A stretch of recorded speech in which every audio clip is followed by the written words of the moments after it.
In this video, I will be showing you how to find a horror font in Canva.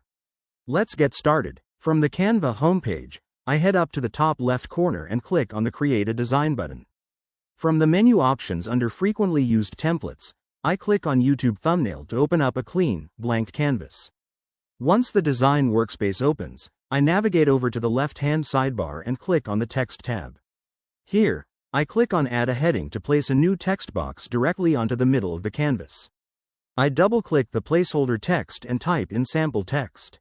Now, to browse and apply different font styles, I click on the Font Selection drop-down at the top toolbar, which currently displays Canva Sans. The font search panel appears on the left side.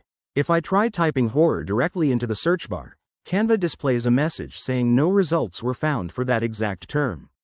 To find the right spooky styles, I delete the search term and start typing Halloween.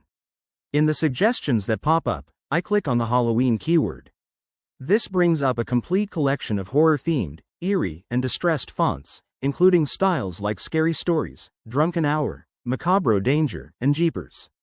I click on a few to preview them on the canvas and then select the Jeepers font for a bold horror look. Next, I click and drag the corner handles of the text box outward to enlarge the text significantly across the canvas. To give the design a dramatic, scary atmosphere, I click onto the blank white background and select the background color tile on the top toolbar. I choose a bold red color from the default palette, making the distressed black lettering stand out sharply. Finally, I click on the text box once more, drag it slightly to center it using the alignment guidelines, and deselect the canvas to view the final look. And there you have it. That's the complete process of finding a horror font in Canva.